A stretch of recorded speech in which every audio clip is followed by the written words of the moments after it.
Hey, welcome back. I think we've all had that moment. You're home alone, the house is quiet, and you hear something. A faint whisper, a bump, a voice that seems to come from nowhere. Your rational mind kicks in. It's the pipes, it's the wind, it's just your imagination. But for a split second, a colder, older part of you wonders, what if it isn't? What if the silence isn't empty at all? I'm Ibnul J. Farabi, and this is the Unexplained Archive. Today, we're diving into one of the most persistent and chilling ideas in paranormal research, the concept that the dead might be trying to speak to us, not through mediums or seances, but through the very electronic static of our own world. This is the story of electronic voice phenomena, or EVP, and the man who dedicated his life to proving it was real, Dr. Konstantin Raudive. To understand Raudive, you need to understand the time. It was the late 1960s. The world was buzzing with new technology. Tape recorders were becoming household items. And with this new tech came a new kind of ghost story.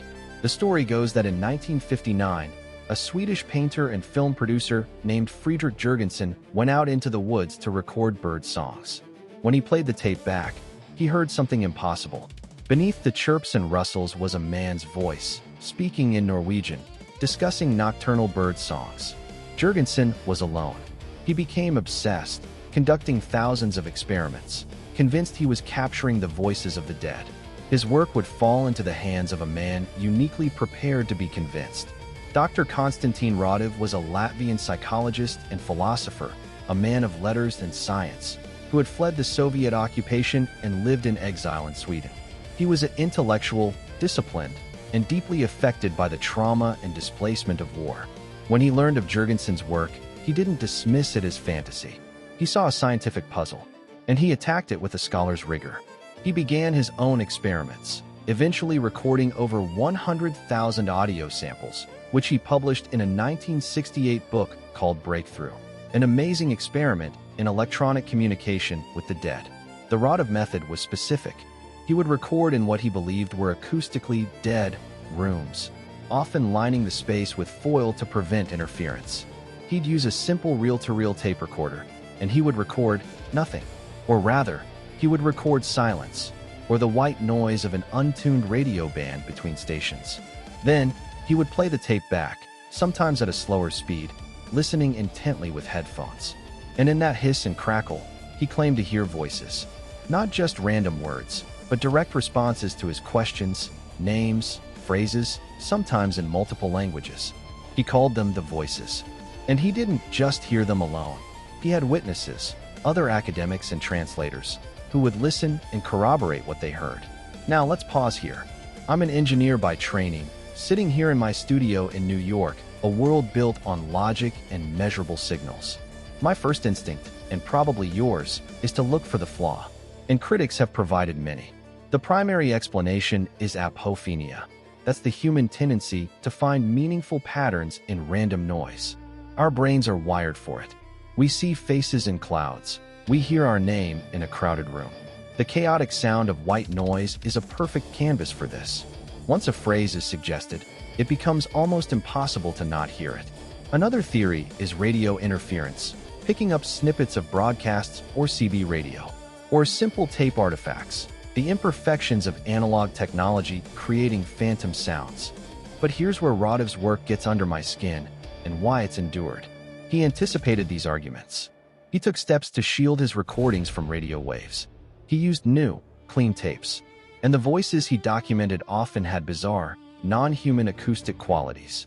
They were sometimes faster or slower than normal speech, clipped or oddly fragmented. More intriguingly, they often displayed what parapsychologists call paracusia, a kind of psychic shorthand. The voices wouldn't give full sentences, but compressed concepts or mixed languages in a single phrase, as if the thought itself was being transmitted, not the speech. One famous example, when Raudive asked, "Who is speaking?" the reply, buried in static, was interpreted as Raudive, your old friend, Konstantin. It's easy to listen to a clean digital clip today and dismiss it as noise. But you have to place yourself in that dim room in the 1960s, a serious man with a tragic past, listening on analog equipment to a voice that seems to speak his name from the void. The emotional and psychological weight of that is immense. Was he a brilliant man fooled by his own mind, a grieving exile longing for connection? Or was he a pioneer, the first to properly tune into a frequency we still don't understand? This is where my own perspective comes in. Growing up in Bangladesh, I was surrounded by stories of the unseen, of spirits and whispers in the night. They were part of the cultural fabric. Moving to the world of engineering and entrepreneurship in the US, I learned to value the empirical, the testable, the proven. Raudive fascinates me because he sits right at that crossroads. He tried to use the tools of science, repetition, documentation, witness corroboration, to investigate something profoundly unscientific. He represents our timeless human desire to prove that consciousness, that voice, that identity, doesn't just end, that it might leave an echo in the electromagnetic fabric of reality itself. In the decades since, EVP has become a staple of ghost hunting shows, often reduced to a spooky parlor game. But at its core, Raudive's experiment asks a haunting question that has nothing to do with ghosts and everything to do with us. What are we actually hearing when we listen? Are we hearing the world? Or are we hearing the story our brain needs to tell us about the world? The silence on his tapes was a mirror. And in that mirror, some see groundbreaking evidence of life after death. Others see a perfect reflection of our own desperate, beautiful need to not be alone, to believe that every voice that has ever loved us is still somehow, somewhere on the line. So the next time you're in a quiet room and you hear something, a whisper in the radiator's side, a fragment of a word in the hum of your refrigerator, remember Konstantin Raudive. Remember that the line between noise and signal, between imagination and contact, might be the thinnest of all, and that the most compelling mysteries aren't always about what's out there in the dark, but about what we are listening for. Thank you for listening to this archive. If you found this journey into the static compelling, please share the episode with someone else who ponders the whispers in the quiet.